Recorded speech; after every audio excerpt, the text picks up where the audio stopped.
आया, इन्हीं कूफियों ने तेरे भाई को जहर दिलवाया, उसके कदमों के लिए मुसल्ले इन्होंने खींचे, ये कूफी धोखेबाज हैं, तुम्हें भी ये शहीद करेंगे। आया हुसैन, इनके लिए इनके कहने पर ना जाओ, इनकी बातों में ना आओ।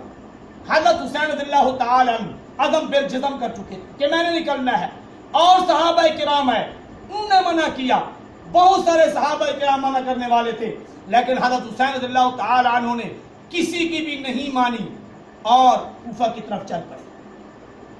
चलते हुए अपने साथ बच्चे ले लिए, छोटे बच्चे साथ ले लिए, औरतें साथ ले ली। अगर इस्लाम बचाने के लिए आप जा रहे थे, इस्लाम मिट चुका था, तो यहां कड़ियल जवानों की जवानी की जरूरत थी, मासूम बच्चों की जरूरत नहीं थी। मासूम बच्चे जो साथ लेके चलना, ये दलील है कि आप रहने के लिए जा रहे थे।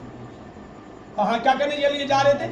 हक़ाइक़ कड़वे होते हैं, चूंकि आप एक बहुत सारे किस्सा अजीब सुन चुके हैं, अब ये बातें नई आपको लग रही हैं तो जरा अजीब तो लगेगी, लेकिन हक़ाइक़ यही है।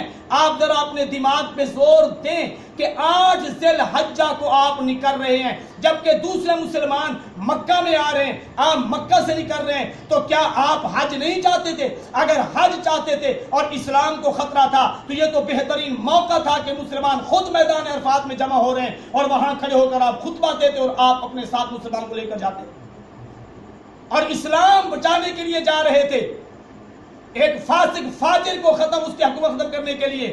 तो फिर दूसरे सहाबा इकराम नहीं गए, तो क्या वो फासिक फाजिर को मान चुके थे? ये नहीं मानते थे।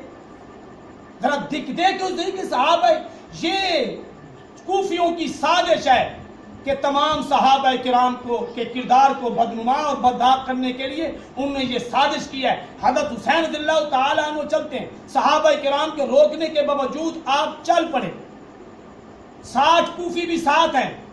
जब आप चलते चलते कूफा के अभी करीब पहुंचे, अभी कूफा दूर था, इब्ने जियाद को पता चला हज़रत हुसैन आ रहे हैं और इस तरह कूफी भी साथ हैं। उन्होंने इब्ने जियाद ने